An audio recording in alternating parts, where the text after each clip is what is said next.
My name is Alyssa. I am 29 years old, and at 6:30 this morning, I woke up to a silence so loud it felt heavy. My phone screen was blank. No texts, no wake-up calls. I walked to the window. The driveway was empty. My heart didn't race. It just stopped. I opened the Find My app. 17 dots. My parents, my sister Isabella, my fiancé Bryce, and their entire entourage. They were all moving in a perfect digital convoy up the canyon toward Park City. They had left me behind on the engagement week trip I spent 4 months planning and paid $16,800 for. Before we find out just how cold this family really is, drop a comment and let me know where you're listening from and what time it is for you right now. I'd love to know who's part of our community. I stood in the kitchen of the house I paid the mortgage on. On the granite island, a plate of half-eaten cranberry scones sat cold. They had eaten breakfast without me. They had brewed the coffee I bought, eaten the food I stocked, and left the dirty dishes for me to find. It was almost poetic in its cruelty. I opened my laptop, needing to check the itinerary documents I had color-coded for them. As the screen woke up, a sync window from iMessage popped into the corner.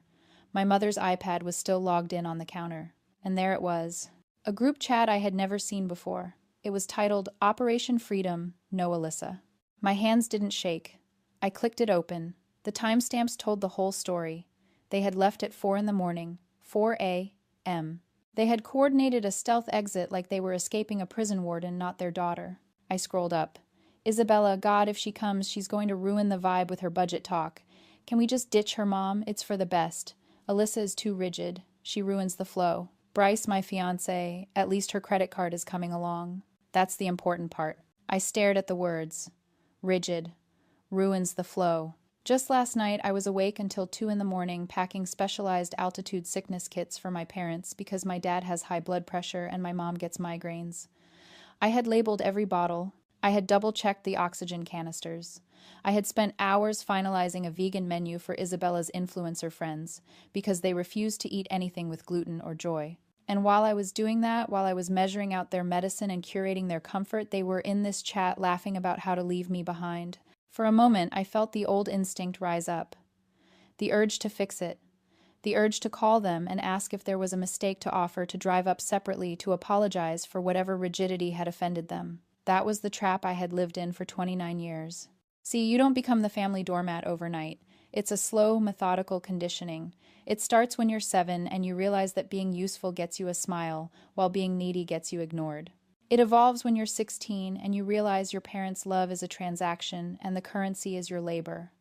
By the time you're 29, you don't even recognize the cruelty anymore because it feels like duty. I had normalized the abnormal. I had convinced myself that paying for 17 people's luxury vacation was love. I had convinced myself that being the invisible logistics manager of their lives was my purpose. I thought if I just planned enough, paid enough, and served enough, they would finally see me. But reading that text from Bryce, at least her credit card is coming along, something snapped. It wasn't a loud snap. It was the quiet click of a lock turning. They didn't hate me. They just didn't see me as a person. To them, I was infrastructure. I was a utility bill. You don't invite the electricity to the party. You just expect it to work. And when you leave for vacation, you don't say goodbye to the thermostat. I looked at the scone on the counter. I looked at the silence of my own house. They wanted freedom. They wanted a vibe without Alyssa. I sat down at the island. I didn't cry. I didn't scream. I pulled up the booking portal for the Park City ski estate. The screen glowed with the details of the $16,800 reservation. Non-refundable within 48 hours. Unless, of course, you are the booking holder. I dialed the number for the concierge service. My voice was steady, almost bored. Hello, this is Alyssa. I am the primary booking holder for the Park City estate reservation starting today. The concierge, a cheerful woman named Sarah, answered immediately. Oh, Miss Alyssa, we are so excited to welcome your group. The private chef has already started prepping the welcome dinner. We have the Wagyu beef you requested. That sounds lovely, Sarah, I said, picking at a loose thread on my pajama sleeve. Unfortunately, I need to cancel the entire reservation, effective immediately. There was a pause on the line. A heavy, confused silence. I beg your pardon. Your party is due to arrive in less than an hour. The policy states. I know the policy, I interrupted. I also know that, as the platinum card holder and the sole name on the contract, I have the right to cancel for a full refund minus the deposit if I cite a security concern. And currently, I have a major security concern regarding the unauthorized use of my credit by the other guests. Technically, it wasn't a lie. They were unauthorized. I had authorized a family trip. This wasn't a family trip. This was a theft of services. "I see, Sarah," said her voice dropping to a professional whisper. "I can process that for you. Just to confirm, this cancels the ski, passes the private chef, the spa packages, and the villa access code. Everything I said. Wipe it clean. And Sarah, when they arrive at the gate, please inform them that the reservation holder has terminated the stay. You don't need to explain why." "Understood," she said. I heard the typing in the background. Click, click, click. Each keystroke felt like a weight being lifted off my chest. "It is done," Sarah said. "The refund of $16,800 will hit your account in 3 to 5 business days." "Thank you." I hung up the phone and opened the Find My app again. I watched the 17 little dots moving along Interstate 80. They were making good time. They were probably laughing, passing around the aux cord, talking about how nice it was to finally relax without me hovering over the itinerary. I zoomed in on the map. They were 10 minutes away from the main gate. I watched them turn off the highway. I watched them navigate the winding mountain roads. And then I watched them stop. The dots clustered together at the security gate. They stopped moving. I imagined the scene, the confusion, the rolled-down windows, the security guard stepping out of his booth, clipboard in hand, delivering the news. Access denied. I didn't feel guilty. I didn't feel sad. I felt lighter. It was the feeling of a balance sheet finally zeroing out. For years I had been operating at a deficit, pouring assets into a black hole. Today I stopped the bleeding. My phone screen lit up. One call, then another, then a text. "Isabella, the code isn't working. Call the resort now." I didn't answer. I stood up, walked to the coffee machine, and poured the rest of the pot down the sink. I wasn't the logistics manager anymore. I was just Alyssa. And Alyssa was closed for business. My phone didn't ring. It vibrated against the granite countertop like a trapped insect.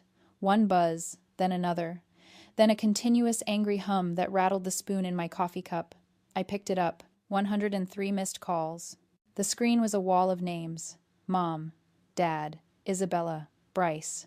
Mom, Isabella, Bryce. They had reached the gate. I didn't listen to the voicemails. I didn't want to hear their voices. I didn't want the frequency of their panic to disrupt the quiet of my kitchen. Instead, I used the transcription feature. I read their desperation like it was a court transcript. "Isabella, 1042. A. M. Alyssa, pick up. The code isn't working. The guard says there's no reservation. We are freezing. My feet are wet. Fix this. Mom, 1045. A. M. This is humiliating. The security guard is looking at us like we're vagrants. Do you have any idea what this does to our image? Call the resort immediately. Bryce, 10:55 a.m. Babe, stop playing games. I don't know what error you made with the booking, but you need to wire the funds or call the manager right now. My parents are cold. This looks bad." I stared at the words. "Fix this. Wire the funds. This looks bad." Not a single text asking where I was. Not one question about why I wasn't in the car. They weren't worried about my safety. They were worried about their logistics. The infrastructure had failed, and they were angry at the maintenance crew. I sat there, the phone warm in my hand, and I let myself imagine the alternative. If I had gone, I would be standing in that snow right now, but I wouldn't be cold. I would be sweating. I would be hauling 17 suitcases out of the vans because the bellhops were busy. I would be arguing with the front desk about the room assignments because Isabella wanted the view and Bryce needed the quiet zone.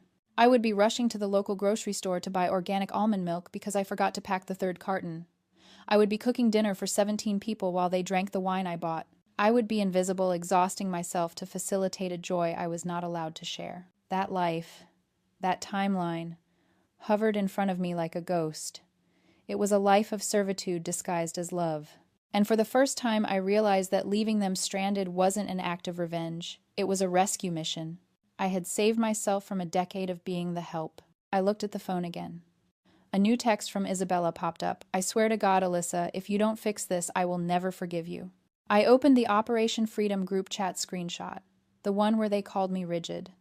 The one where they laughed about my credit card coming along without me. I attached the image to a new group text message including everyone: my parents, Bryce, Isabella, the cousins. I typed one sentence: "Operation Freedom is a go." Send. Then I powered the phone off. I didn't just lock the screen. I held the side buttons down until the device went black. The silence that followed was absolute. It was the most expensive, luxurious thing I had ever owned. The house was quiet, but it was still full of them. Their pictures on the mantel, their clutter in the hallway. I realized I couldn't stay here. Not while they were melting down in a Park City parking lot. I needed distance. Professional geographical distance. I opened my laptop. I didn't look at the family calendar. I didn't check the budget spreadsheet. I went to the airline website. Kyoto. I had wanted to go for 5 years. Every time I brought it up, my mother would sigh and say, "Japan is so far, Alyssa. Who will watch the house? Who will help your father with the tax audit?" I selected a flight departing Salt Lake City in 4 hours. One way, first class. The ticket cost $8,000. It was roughly half of what I had just saved by canceling their ski trip. I went upstairs. I packed one suitcase. I didn't pack for anyone else. I didn't pack Bryce's steamers or Isabella's ring light. I packed my camera, my walking shoes, and 3 books I had been meaning to read since 2019. Before I left, I walked into the kitchen one last time. I took a piece of stationery from the drawer, the heavy cream-colored stock I usually used for their thank you notes. I wrote a note and left it on the granite island right next to the dirty plate my mother had left. The mortgage is paid until the 1st of the month. I suggest you use that time wisely. I locked the door behind me. The drive to the airport felt like moving through water. I kept checking the rearview mirror, expecting to see them chasing me, but they were 3 hours away, fighting with a concierge. At the airport, I walked through the priority lane. I sat in the lounge. I drank a glass of champagne. I watched the planes take off against the gray winter sky. When I boarded the plane, the flight attendant asked if I was traveling for business or pleasure. Neither, I said, buckling my seatbelt. I'm traveling for survival. 10 days. That was how long I spent in Kyoto. I walked through the Arashiyama bamboo grove at dawn. I sat in temples where the silence was so profound it felt like a physical weight. I ate noodles in small steam-filled shops where no one knew my name and no one needed me to organize their seating chart. I didn't turn my phone on. Not once. I didn't know if they had found a hotel. I didn't know if they had driven home in the dark. I didn't know, and the beauty of it was, I didn't care. I was detoxing. I was scrubbing the feeling of obligation from my skin. I returned on a Tuesday afternoon. The Uber dropped me off at the curb. My house looked the same, but the energy was different. There were 3 cars in the driveway. They were home. I walked up the path. My key turned in the lock. They were waiting for me. It was a classic ambush. My parents were sitting on the white linen sofas in the living room. Isabella was pacing by the fireplace. Bryce was standing near the window, arms crossed, looking like a disappointed investor. They stopped when I walked in. The air in the room was so thick with tension you could taste it. "You're back," my mother said. Her voice wasn't angry. It was that terrifying, disappointed tone she used to control me when I was 12. "We were worried sick. We thought you had a breakdown." "I didn't have a breakdown," I said, setting my suitcase down by the door. "I had a vacation." "You left us stranded," Isabella snapped. She looked tired. Her hair wasn't done. "Do you have any idea how much it cost to get last-minute rooms at the Holiday Inn? We were humiliated, Alyssa. Humiliated." "We need to talk about your behavior," my father said, standing up. He tried to look authoritative, but he looked smaller than I remembered. "This was cruel. It was vindictive. You breached our trust." I looked at them. Really looked at them. They were furious. They were self-righteous. But beneath the bluster, I saw something else. I saw fear. They were screaming at me like kings and queens, but they were standing in a castle they didn't own, shouting at the treasurer. It was a delusion. They thought their power came from their status, from their personalities, from their role as parents or partners. But their power came from my wallet. It came from my compliance. They were essentially employees yelling at the CEO, forgetting who signed the checks. "I didn't breach your trust," I said, my voice calm. "I breached the contract." "What contract?" Bryce scoffed. "We're family, not a corporation." "The contract where I pay for everything and you pretend to respect me," I said. I saw the group chat. I saw Operation Freedom. "You wanted a trip without me, I gave it to you." "That was a joke," my mother pleaded, switching tactics. "We were just blowing off steam. You know how intense you get." "I get intense because I am carrying all of you," I said. I reached into my purse. I pulled out a blue folder I had picked up from my lawyer's office on the way home from the airport. "What is that?" my father asked. "This," I said, walking to the coffee table and dropping the file, "is the grandfather's clause." They stared at the folder. "Grandpa didn't leave the house to you, Dad," I said. He left it in a living trust, and he named me the sole trustee. He told me specifically that if you ever treated me the way you treated him, like a bank account with a heartbeat, I was to execute the liquidation clause. My father's face went gray. That's not true. He said the house was for the family. It is, I said, but I get to decide who the family is. I opened the folder. Inside was a standard residential lease agreement. This is a lease, I said. Fair market rent for a 5-bedroom home in this neighborhood is $2,400 a month, plus utilities. You can't be serious, Isabella whispered. I don't have that kind of money. My brand deals they're slow right now. Then you should probably get a roommate, I said. Or a job. I looked at my parents. You have lived here rent-free for 6 years. I have paid the taxes. I have paid the insurance. I have paid the repairs. That ends today. The first month's rent is due immediately. If you cannot pay, you have 30 days to vacate. Alyssa Bryce stepped forward, putting on his best charming negotiator face. He reached for my hand. Baby, let's take a breath. This is crazy. We're getting married in June. This is your family. You don't evict your family. I looked at the ring on my finger. It was a nice ring. He had let me pay for half of it because his bonus was tied up in assets. I slid it off. It felt heavy, coming off like shedding a shackle. We aren't getting married, I said, pressing the cold metal into his palm. And I'm not evicting my family. I'm evicting my tenants. The fallout was quiet, messy, and inevitable. They didn't pay. They couldn't. My parents moved into a 2-bedroom condo in a cheaper suburb. They told everyone I had stolen their inheritance, but they didn't have the money to sue me, and the trust was ironclad. Isabella moved in with a friend. Without the backdrop of the family estate, her influencer content shifted to budget hacks and relatable struggles. She blocked me on Instagram. Bryce tried to call me for 3 weeks. He sent flowers. He sent long emails about forgiveness. I changed my number. I stayed in the house. It was strange at first. The silence was big. I walked through the empty rooms where I used to pick up their laundry, where I used to organize their messes. I hired a painter. We painted the walls a soft, warm cream. I turned Isabella's room into a library. I turned my parents' room into a guest suite for friends who actually liked me. I hosted a dinner party a few months later. It was small, just 4 friends I had met in a hiking group, people who carried their own water, people who split the bill without asking. We sat on the patio. We drank wine. No one asked me to get them a refill. No one made fun of my laugh. I realized then that I had been terrified of being alone, terrified of losing them. I thought the noise of their demands was the sound of love. But love isn't a job. It isn't a bill you have to pay every month just to keep the lights on. To every strong one out there listening to this, to every eldest daughter, every designated planner, every invisible wallet, you are allowed to close the bank. You are allowed to resign from the position of manager of everyone else's happiness. It will be scary. They will call you selfish. They will call you cruel. But when the noise stops and you are standing in your own quiet, clean house, you will realize something. You didn't lose a family. You gained a life. If you've ever felt like the invisible wallet in your own family, share this story. You are not alone.